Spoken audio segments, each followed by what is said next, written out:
Right, so I see our room is filling up rather quickly. So to everybody in the room, welcome. If you all would like, while we wait for others to join, if you want to share with us where you're listening from today, that's always fun to see, the wide swath of people from the United States tuning in. See a few familiar names. Dorothy Novak's on. Hello, Dorothy. And Jason from our CPA partner.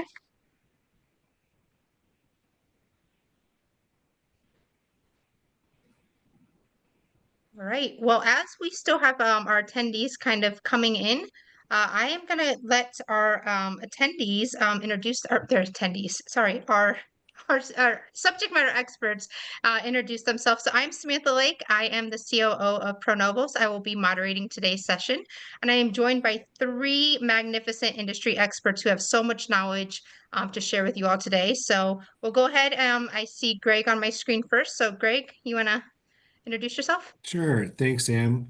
My name is Greg DiDonna. I'm the president at Viva Capital Funding. We are a multifaceted commercial specialty finance company. And as it relates to the subject today, we provide QuickPay funding services through general contractors for the benefit of their subcontractors. Former banker, rehabilitated, no offense to Gerardo, rehabilitated in 2017, and we've been building this company since. Gerardo, you want to go next? Gerardo Perez. I'm a senior vice president, commercial relationship manager with First Bank, and I have not been rehabilitated. I'm still drinking the banking Kool-Aid.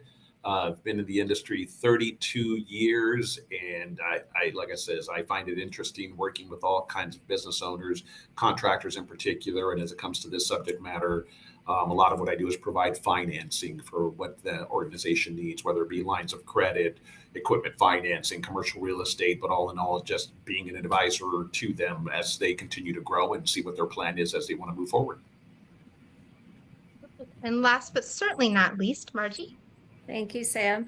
Hi, I'm Margie Morris, and I am a partner at Guignard Company. We are an independent surety bond only agency. We write surety bonds for all levels of contractors, sub-trades.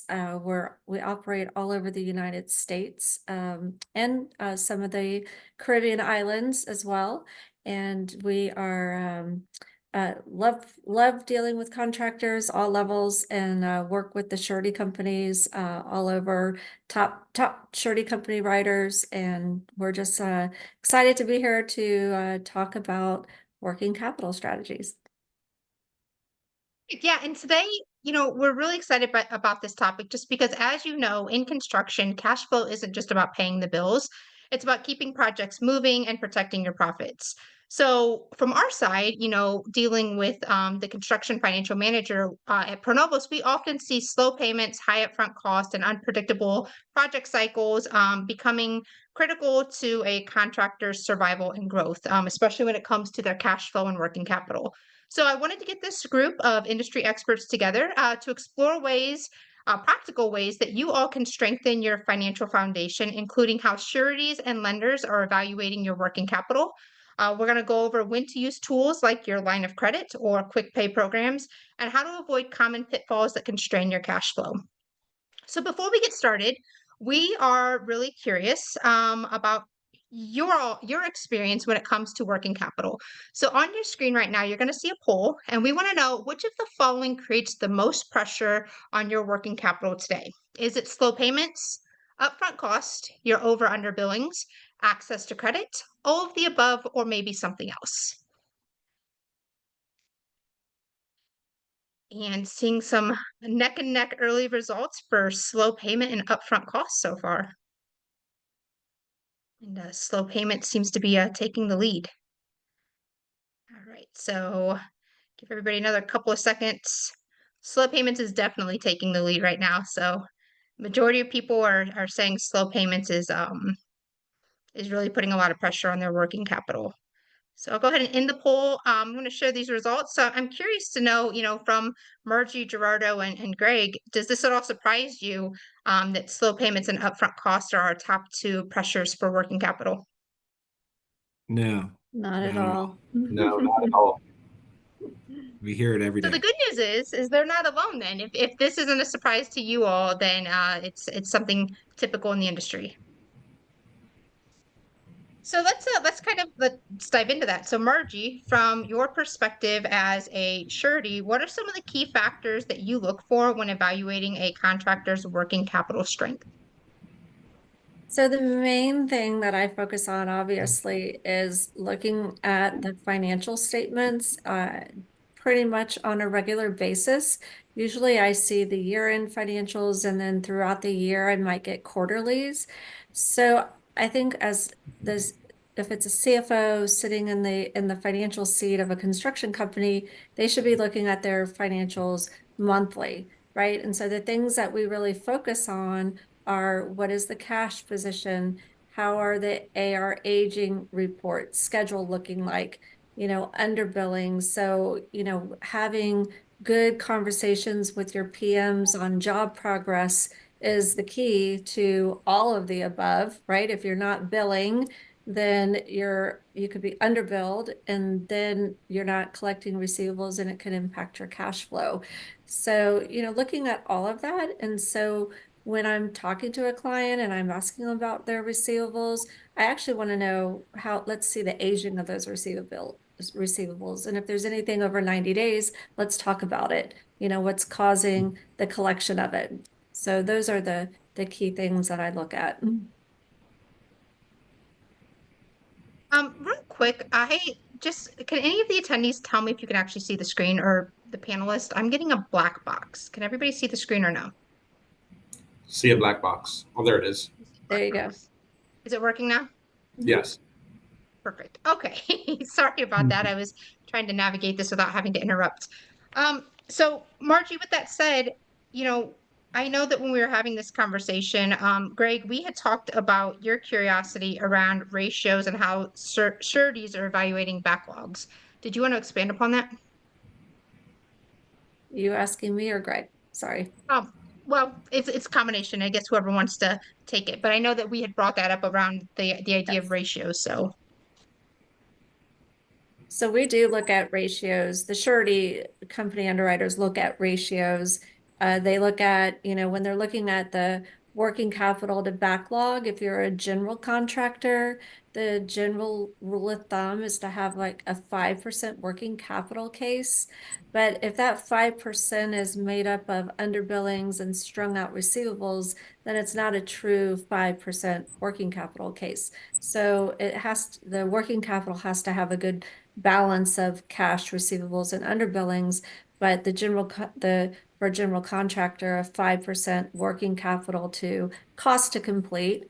And if you're a subcontractor, around a 7% working capital case or higher to cost to complete is the main ratios. There's so many other ratios to look at, but those are the key ones that are impacting the bonding program. Greg and Gerardo, either of you have anything to add to that? I'll let Gerardo. I mean, the bank probably is looking at ratios a little bit closer than we are.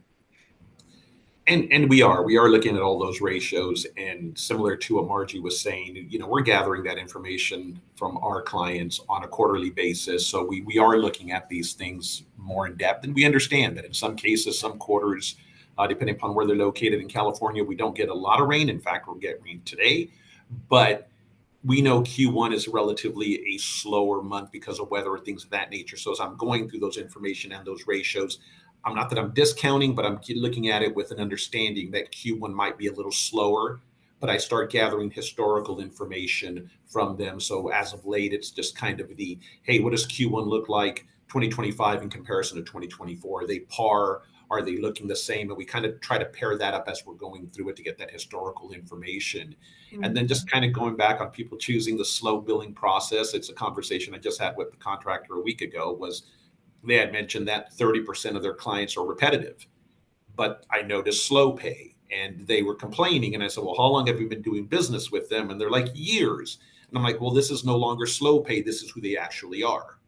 So you should be aware that that's how they work and how that functionality comes in, and that should be built in on how you're bidding on this work for them, and kind of add that into a mix. You should start developing an understanding of who your clients are and what their form and how they do things, so you can kind of get ahead of it and not just continuously be shocked by, oh my gosh, if I would have got this 15 days ago, this would have been much better. Mm-hmm. I always struggle.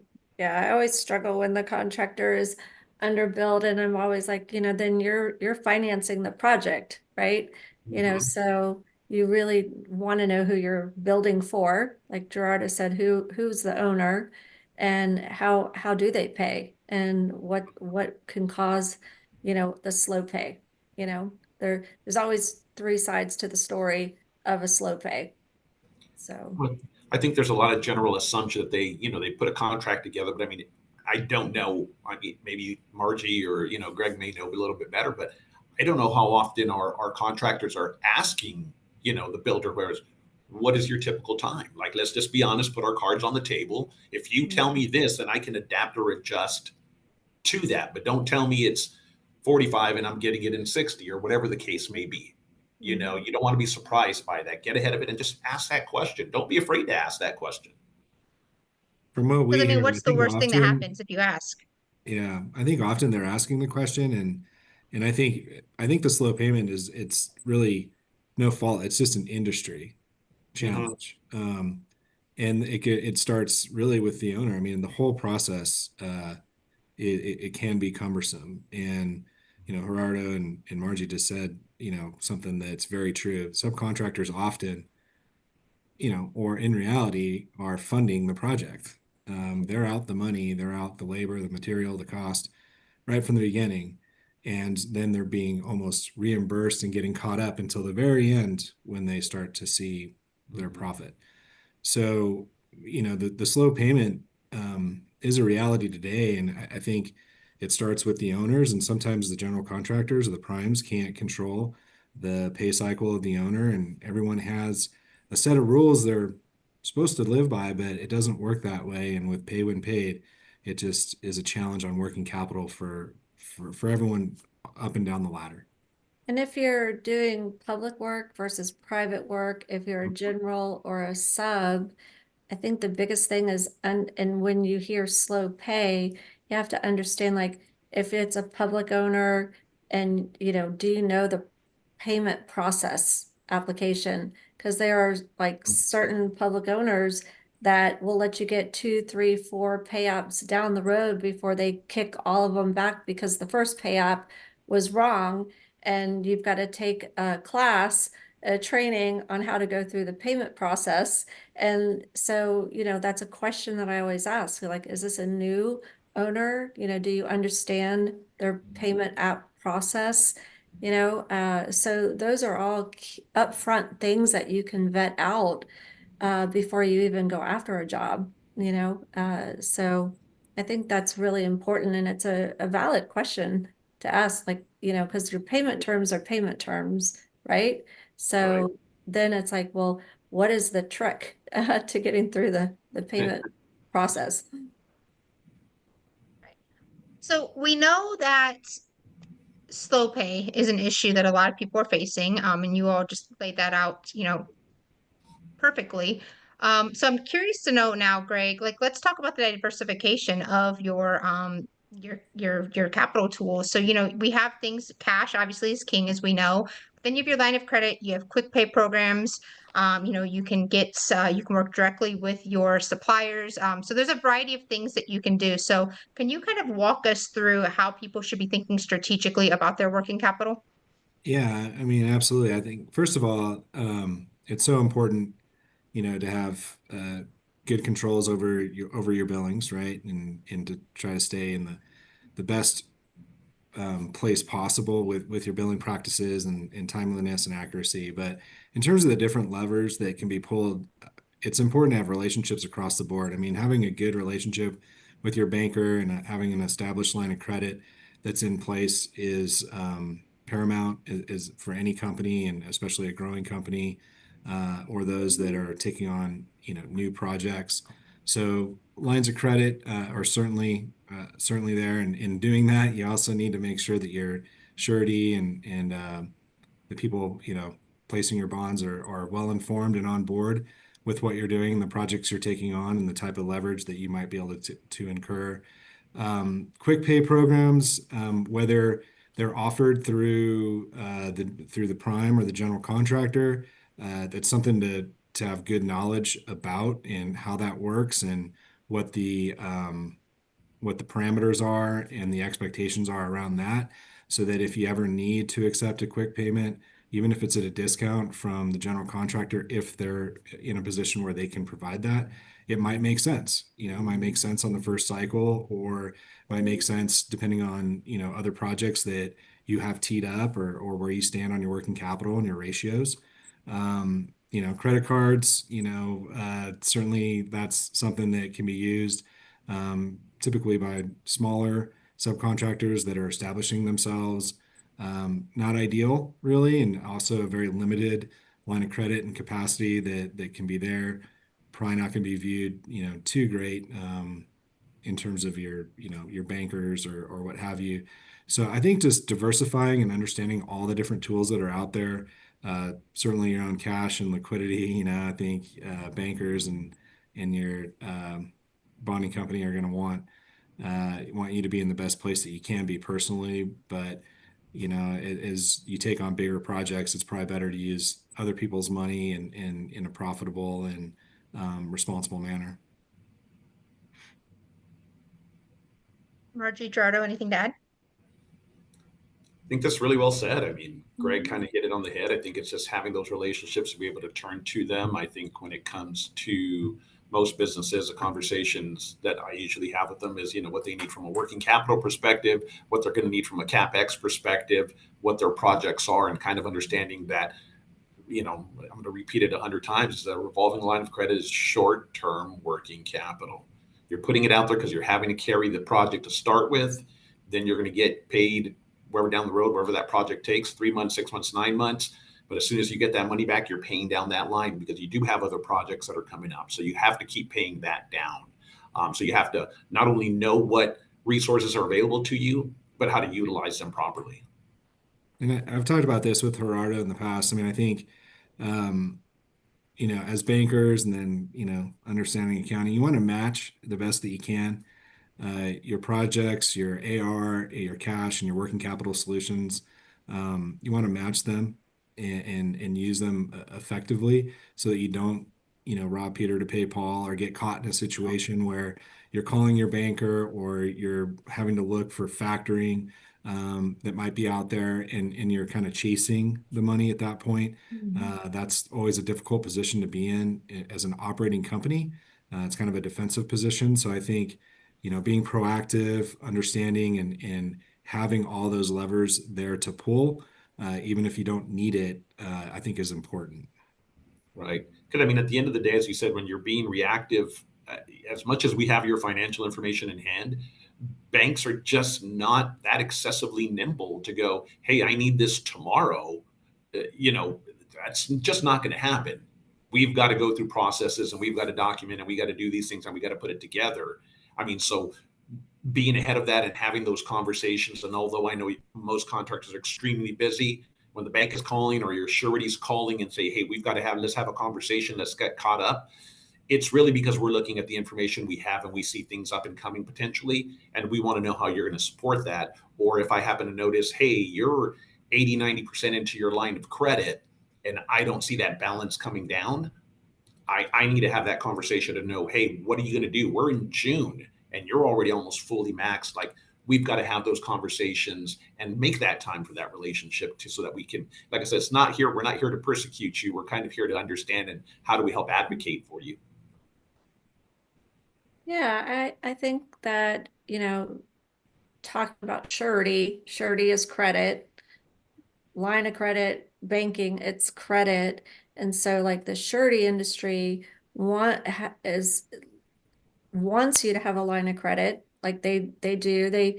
they don't want you using it, right? They want it there as a safety net or for a rainy day. They don't want you, you know, covering your bank, payroll and running your operations off of your line of credit. But if you have to use the line of credit, then it's really important, like I always say, communication, right? And so if you're a heavy bond user or a non-bond user and you occasionally need a bond, it's like the communication's still the same, right? And so the financial statements is going to reveal if you're in the line of credit or not in the line of credit. And so we just kind of want to make sure that, that the line of credit is really geared towards being in and out, right? If it's to buy equipment to take advantage of a huge discount, or, there might have been a missed pay app and we've got to take care of something because we totally gapped out and forgot to, make submit our pay app. But the sureties want to, see the line of credit, but not have a heavy usage on it. So, and communicate when you do need it to use it, because your bank is going to want to know, right? So so it's just creating that overall communication. So we went over, there's a lot of tools and a lot of, opportunity out there for working capital. But the question that I've kind of gathered from all of you in our conversations together is it's a question of timing, right? So how should contractors decide when to use different capital tools and when they should avoid them? So Margie, I'm curious from you, how does timing impact your confidence when it comes to which tools they're using and not using?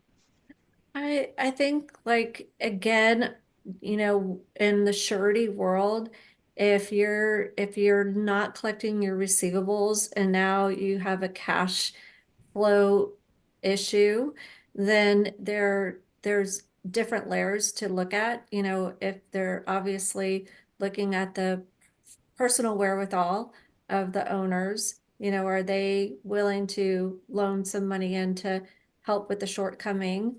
Or, okay, we're going to use the bank line, or, we have this QuickPay, opportunity. Those are, again, I think it's more of that communication. It's the ones where, they're like, we're going to get paid. It's coming, it's coming, it's coming. And it's still sitting on there. And now it's a dispute. And now again, I think sometimes the contractors don't want to, they want that next bond, but they're afraid to say, we really do have a problem here, because they don't want the surety to freak out and decline them when they need this. So, I think I keep going back to the communication, because there's no such thing as all projects are going to be perfect. So it's more of, what is the plan to get through it?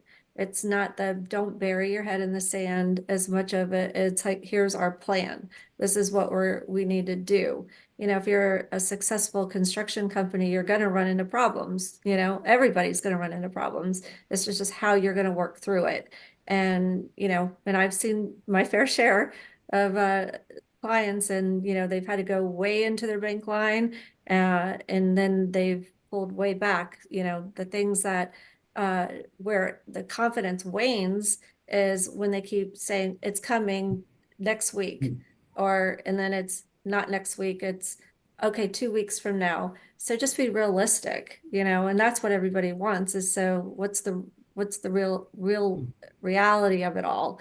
And just have that confidence that your partners aren't going to cut you off, right? Because if you're thinking that way, then it's probably a bigger problem than anything, because you shouldn't be worried that your surety's going to get cut off because you have one situation sitting over here, so I think that's the biggest thing, is just making sure, you're the communication. And in my notes from our conversations, you gave a really good example too about communication, where if a GC wants to bond a job 6 months before the project starts, and if you're not communicating with them and figuring out who's covering that interest, that could lead to a lot of problems further down the road, correct? Yeah, so I think that was when it was a subcontractor had to provide a bond 6 months or 7 months before it's time, right?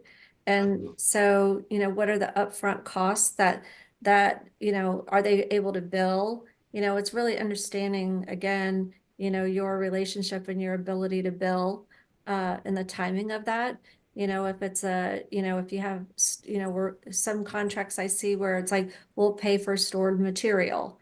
Okay, that's fantastic, right? But what if they're not going to pay for stored material? And so now you've got this, all this upfront that you might be sitting on. So you need to make sure that contract's signed, right? Because if all of a sudden you're buying stuff and then the project gets canceled, then you've got all this specific material for a specific job that you cannot use now.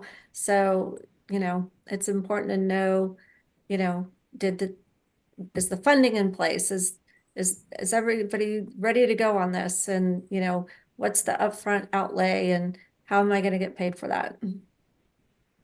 Yeah, it just takes me back to this CFMA chair speech from 2020, Kevin Booth, where he talked about violated expectations.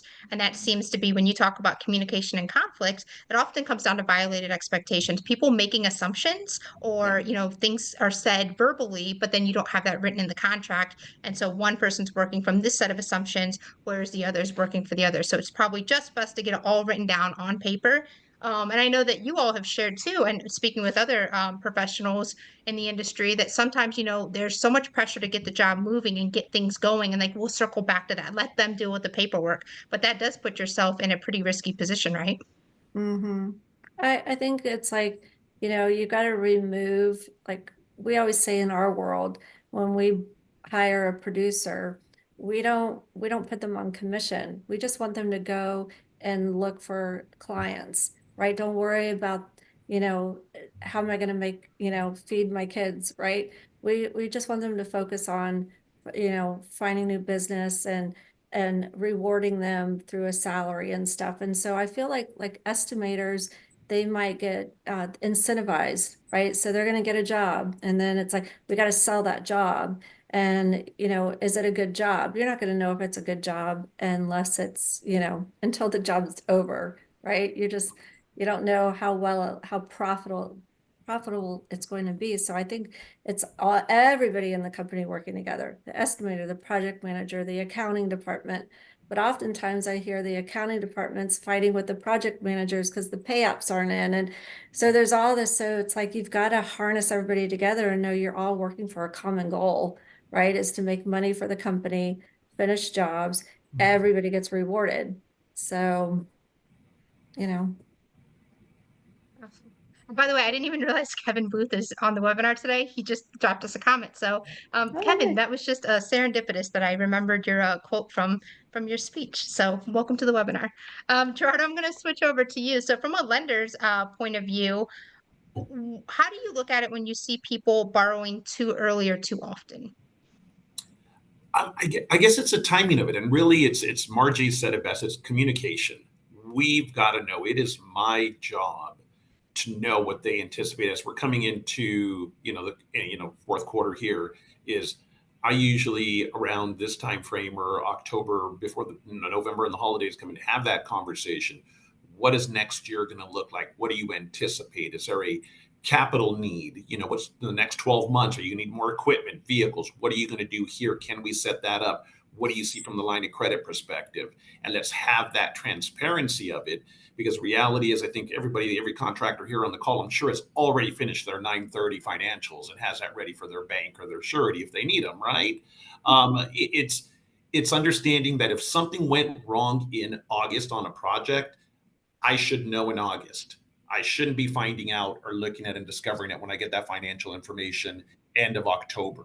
Because at that point, the first question I get asked by my credit manager is, when did you know this quarter was going to turn sideways? And my honest answer has to be is yesterday when I got this information.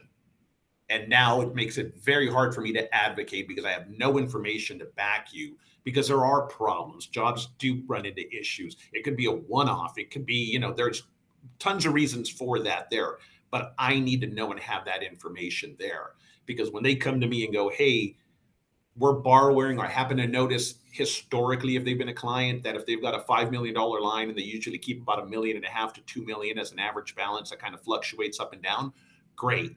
But if we're June and they're 90% into that line, and that seems a little off-putting, and especially if they just all of a sudden took a big chunk, hey, here we go, I need 3 million.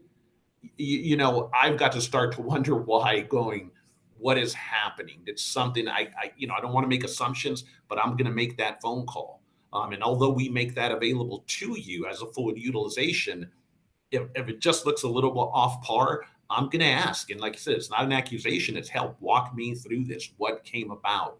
Is this a billing issue? Is this a project issue? Was there weather? Was, whatever the case is, what happened that led you to do this now? And what do you have coming up are you going to be able to support what you have coming up the next 6 months or 3 months? Because you're pretty heavily into your line now. And like I said, making that increase and going, hey, well, this is coming. Can you increase me now? The reality is probably not. I mean, it's just not a reason that I can justify. I've got to do my cash flow and my analysis based on the information I have on hand, not on what you're anticipating 6 months from now.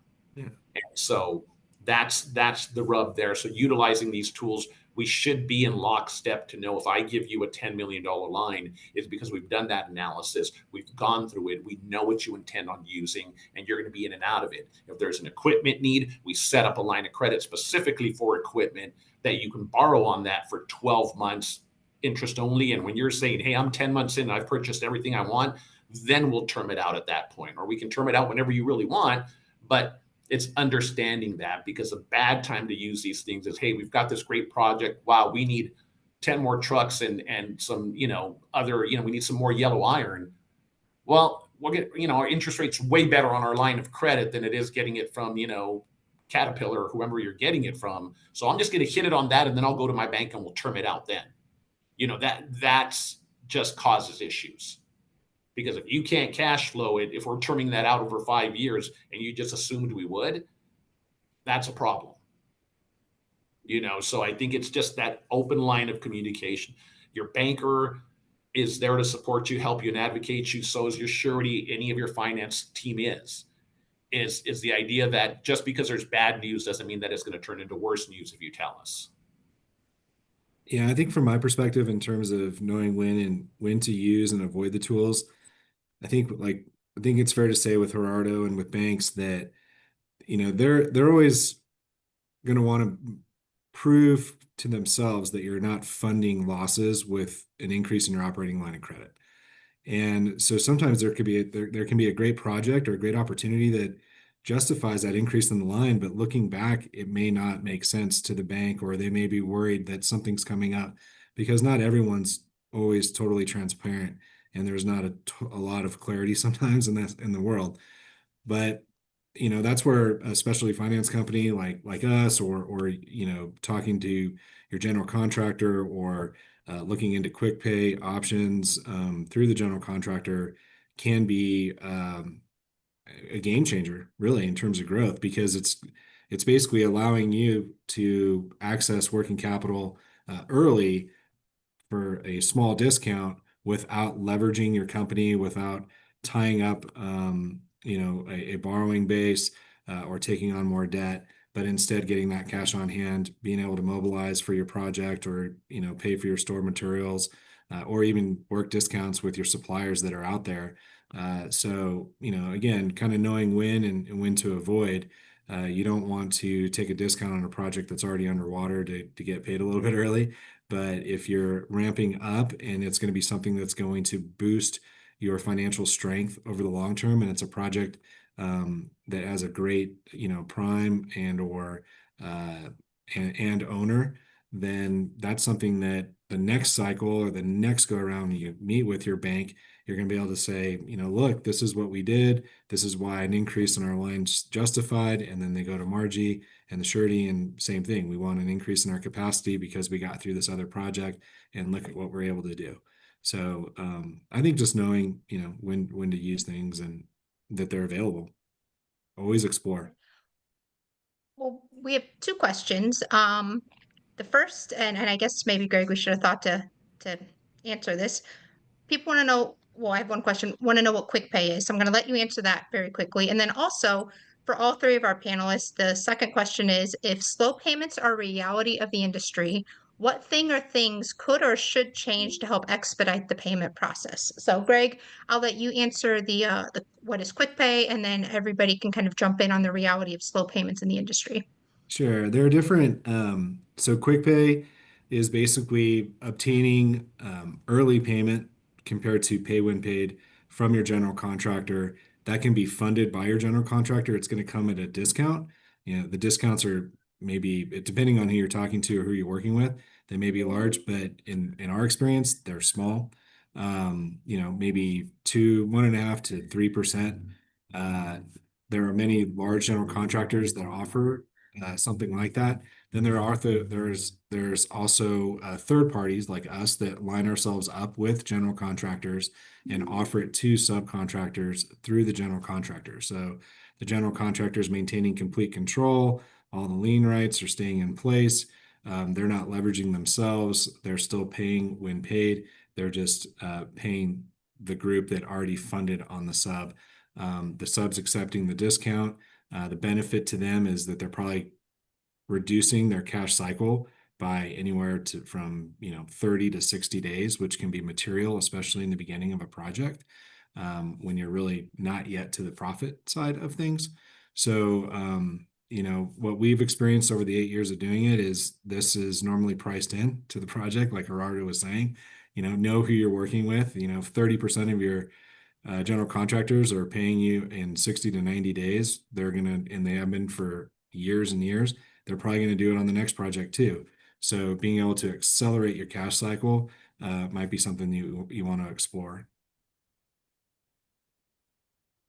And then the question about if slow pay is just a reality of the industry, from your guys' perspective, are there things that could or should change to help expedite the payment process? So I'll take that one. I'll take the first stab at that one. Yeah, I mean, the things that should and could change that are under our control right now is the communication, obviously, amongst the team at the contractor, accurate billing practices, being proactive with that, all those things. That's just operational. And then, in terms of accelerating on the slow payment, I think that if anything, but first, the expectation, I don't think slow payments are going to go away anytime in the near future. Rates are high, banks are a little bit tighter, construction loans are a little bit more scrutinized than they were maybe 5 to 7 years ago. So getting those funds released can be challenging. So that is a stress that is from the owner to the general contractor. That only makes stress from the general contractor to the sub that much greater. And so I don't think slow payments are going away, but what you can do to accelerate is, obviously have your bank in place and then explore early payment options that are out there, and find those that are at really a nominal cost. They do exist. Margie, Gerardo?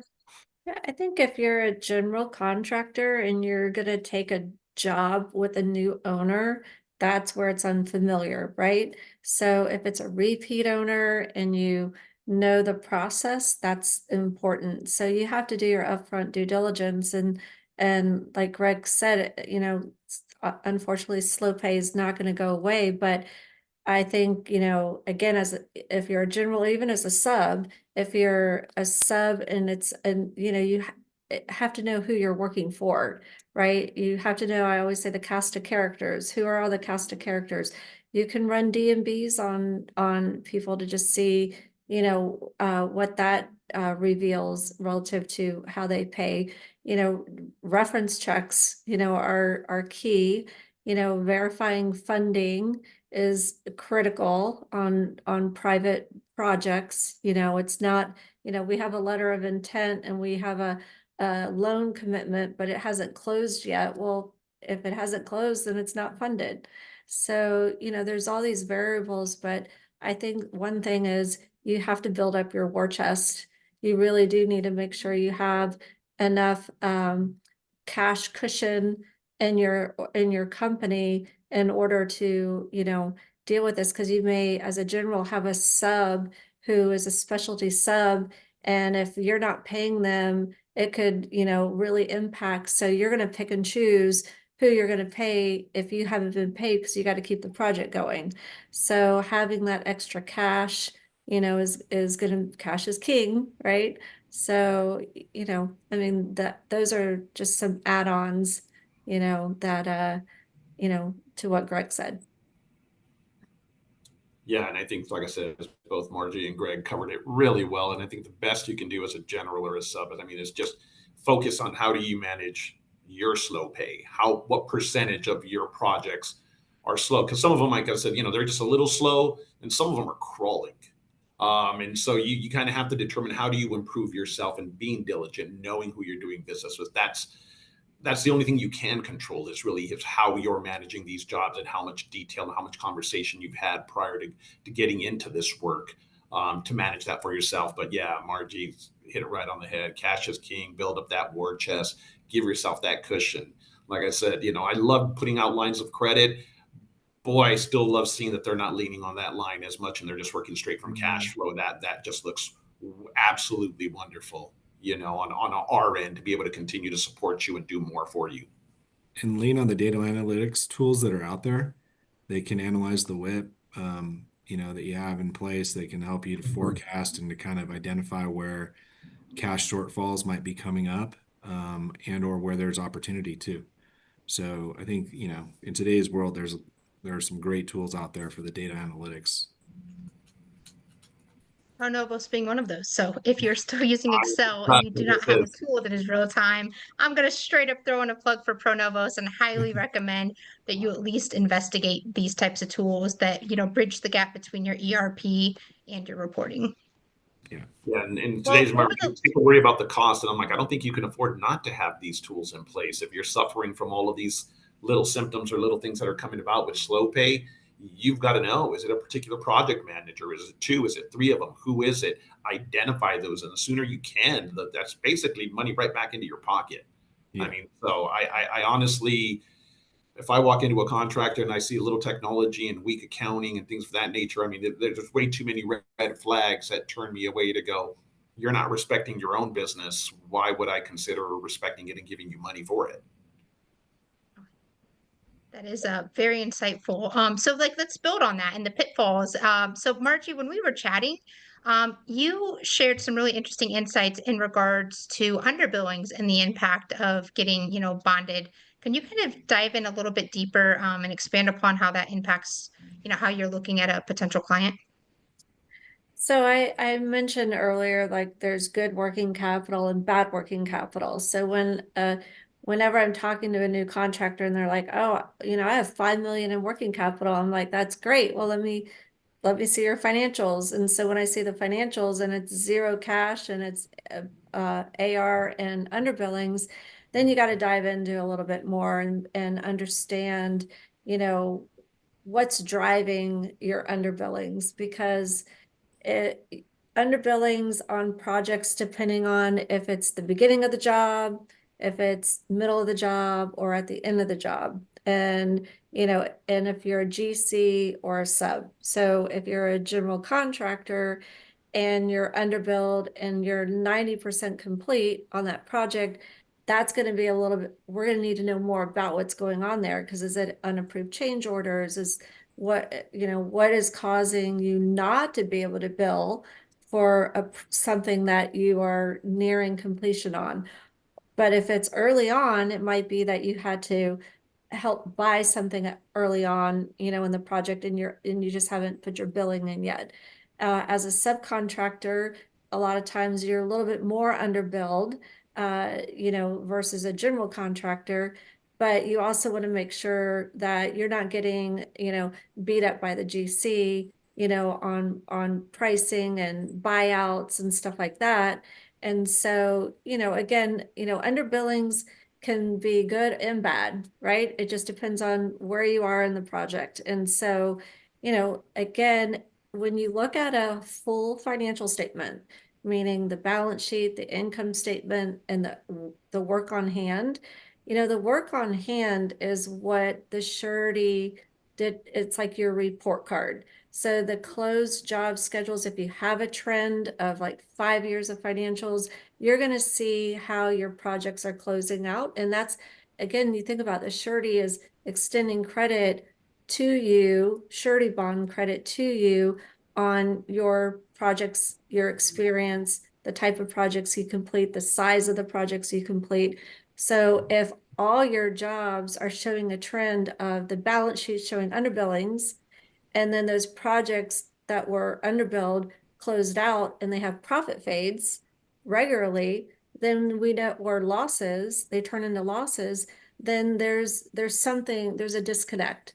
So then you want to understand, like, why are all these jobs, every time your job is underbilled at 90% complete, they turn into fades and losses. So there's a trend, right? And so the tools that you have, like a ProNovos, is something that will help you catch some of that stuff early on. And so the underbillings, again, if you think about looking at a balance sheet, you've got under current assets, you have underbillings that should turn into a receivable that should turn into cash.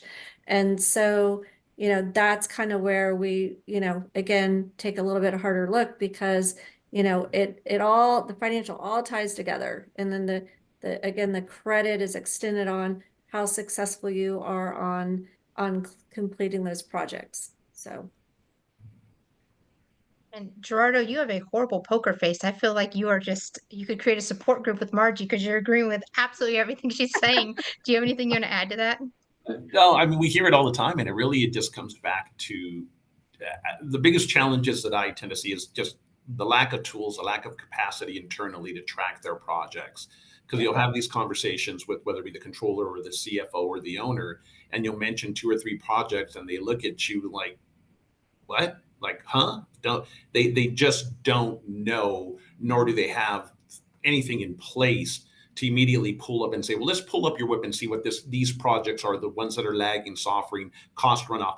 They don't have anything in place to do that. And it just becomes like, hey, can you talk to Bill, Sally, or Tim and pull his, and they're pulling all these things and then trying to put it together and make heads and tails of it.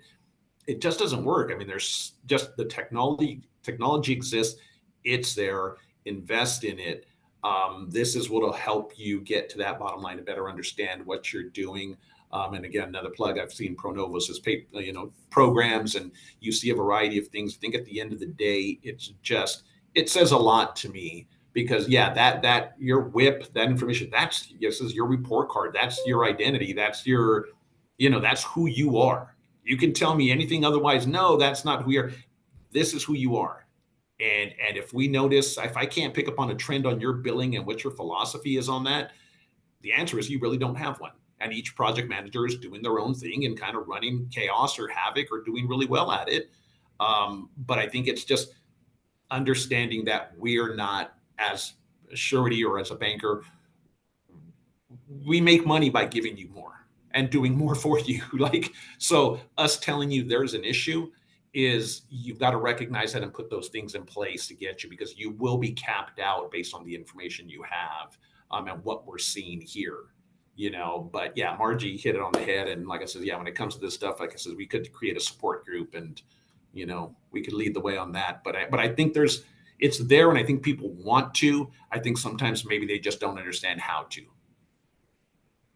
I love something you said. Most companies have mission statements. I feel like every accountant or financial professional needs to have their billing philosophy posted in their email signature. That way, everybody in the company is on the same page when it comes to what they're doing around their billings.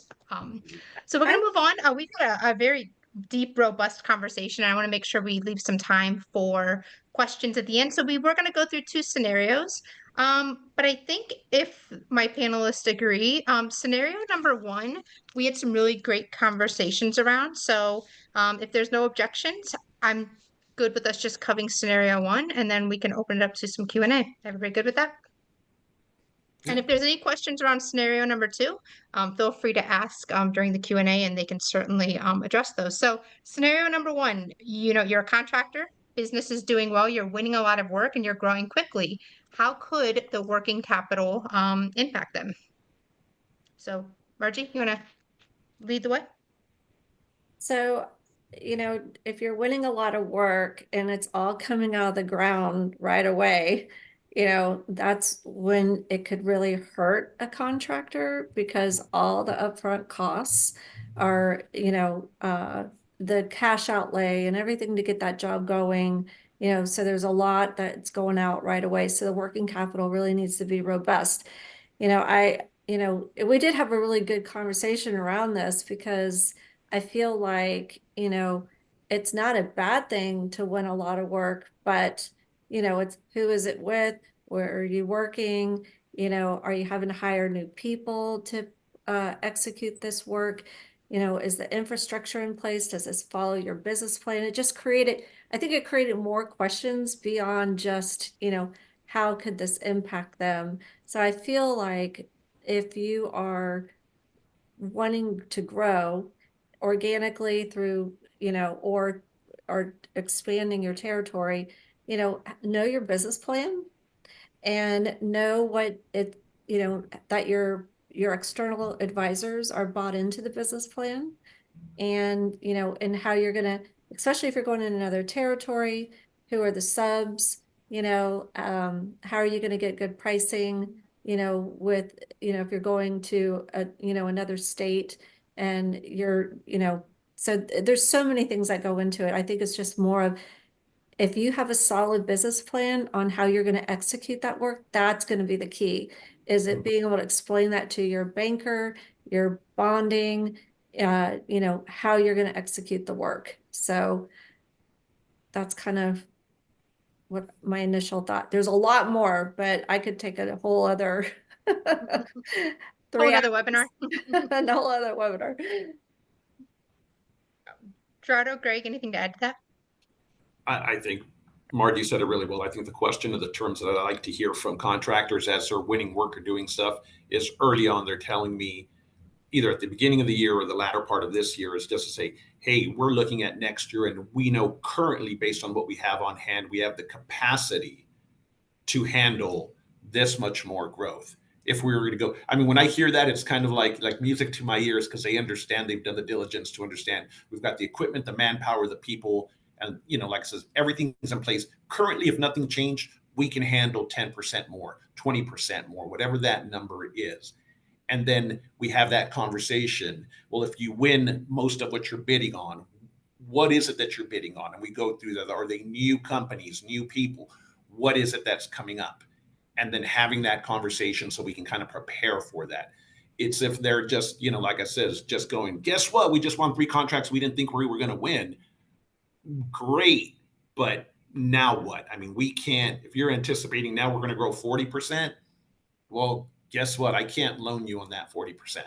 I've got to go what your current cash flow is and your ability to do that now.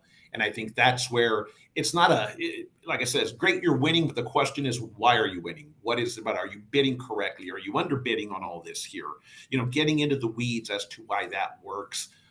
Like I said, we want to see businesses succeed. We want them to grow. But I think it's just, as I said, what is your business plan? What is your identity? And are you staying within that process? And if you are, I think you're going to make this work and it'll go forward for you. Yeah, and have your working capital solutions in place before. Mm-hmm. Have them in place before. Have whether it's a rainy day fund or a exit valve just in case, that you can pull on, something like that. Because I think Gerardo and I and Margie, I mean, contractors don't go out of business. Typically, when they do go out of business, it's when they've been awarded a lot of work and they've taken on too much too quick. Not the slow death. It's sometimes rapid and just by virtue of taking on too much and getting strung out on cash. So I just line it up in the beginning. Whether or not you use them, it's okay. Just know, kind of plan A, B, and C as you take on a huge amount of work. As we wrap up, I'm going to have you all share some final takeaways. I will say that for me, being a COO, not of a construction company, but a COO nonetheless, one of my biggest takeaways is, if you're thinking about your working capital when you're in the middle of a crisis, it's already too late. So think about this strategically like you would anything else. Know what your options are, have conversations with people like Greg and Gerardo and Margie and just incorporate this into your strategic planning. As they share their final takeaways, I am going to launch a poll for you. So ProNovos is partners with Viva Capital. We're doing something pretty innovative where we're actually integrating their solution into our technology. You can use it with or without, but for our clients who are on the call, you will start seeing things where subs can request QuickPay, GCs can pay, with QuickPay. So we're trying to make it easier, not just to point out the problems for contractors, but to help them solve those problems. So if you're interested in just a quick 30-minute conversation with Greg to learn more and understand what it is and how it could work for you, please indicate so on the poll. But while I have that poll up, I'm going to have our three panelists share their final takeaways. So Gerardo, let's start with you. I would just say not only like talk to your outside board of directors, your supporters, people like myself, Margie, Greg, all of us here, understand where you're at and be aware of who you are as a company. Not, we understand where you want to go, but understand where you are now, what your strengths are and what your limitations. And I think that helps in us being able to kind of guide you or give you the right advice as you continue to move forward. And Greg, what about you? Yeah, I would continue to say just keep exploring. I think there's a ton of opportunity out there right now. I don't think that slow payments are going to go away, but there are solutions that exist today, unlike in the past. And I think there are a lot of really good providers of those solutions. It just requires the question and the research. We would love, obviously, we would love to talk to anybody who's looking for more information, but the solutions are there. And Margie?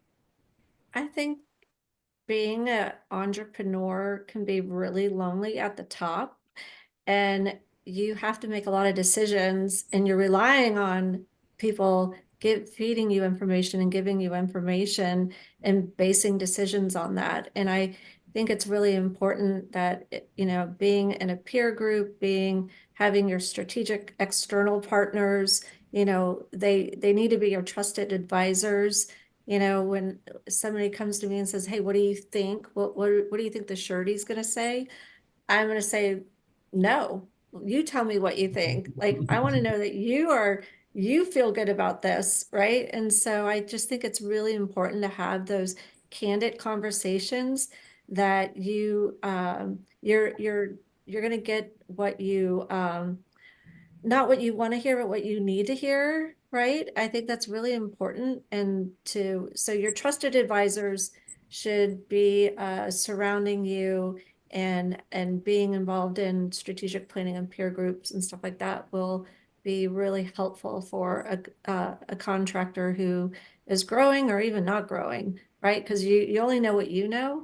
And so when you get involved in other things, you're going to start hearing takeaways. Like, why am I not doing that? Why are we not doing that? And so I think that would be my final thing to say. All right. All right. So we do have a final question in. So if anybody has any other questions, feel free to use that chat box and ask now. But the question is, should lenders accept any responsibility in slow payments, especially if they are the ones that are lacking in technology advances, poor communication, or slow to verify the application for payment purposes? So Gerardo, I feel like that one's coming to you and Greg. Great question. I'll answer. That's a great question. I think like construction lenders are can be a cumbersome process, and I think they're being very careful and they're scrutinizing, and that there's a whole story about that. Just construction lending is a little bit tighter than it used to be. That's number one. But then even if you go outside of that, I think the bureaucracy that's where there are no lenders, where it's budget allocated, government work or school district work or something like that, there's still bureaucracy that goes in amongst the owner and all the checks that are all the boxes that need to be checked, whether it's engineers, architects, construction managers, whatever it is, before that money is going to get released to the prime. And then, there's a whole accounting and treasury management side from the primes perspective, which is all understandable. So I think everyone can point the finger at each other, but in the end, it's just a slow process. So Right. Yeah, because it really is. It's a slow process, and I think we want to help. We want to support. I think I'll have those conversations, but when I get general terms said to me, it's like, well, our industry as a whole, the whole thing is just slow pay. It's kind of just an excuse to say if you don't recognize or understand who you're doing business with, as we've mentioned before, understand that process and get it. I think we want to be as supportive as we can, but like I said, Margie said it best, when they say, hey, what do you think of, I'm like, no, I want to know what you think. Give us your input, because if you're coming to me just to give you answers, then that kind of really tells me you kind of don't know if you should be doing this or not. So I want to know with confidence that you're coming in and you know your company and your operations better than I do after reviewing your financial information. Well, thank you for those very robust responses. We're coming up on time, so I do want to share that the recording will be available to you all within a couple of days. If you would like to speak with Greg, Gerardo, or Margie, their information is on the screen now, and we will be sure to include it along with the recording when that is available. But thank you all so much for taking the time to chat today. This is such an important topic, and as we're seeing shifts in the economy and pricing, I think that working capital needs to be more top of mind and thought about strategically. So thank you all. We appreciate it. For those of you that took the time to tune in, thank you so much. And if you have any questions, please do not hesitate to reach out to any of us. And we'll see you next month on our next webinar. Bye, everyone. Thank you.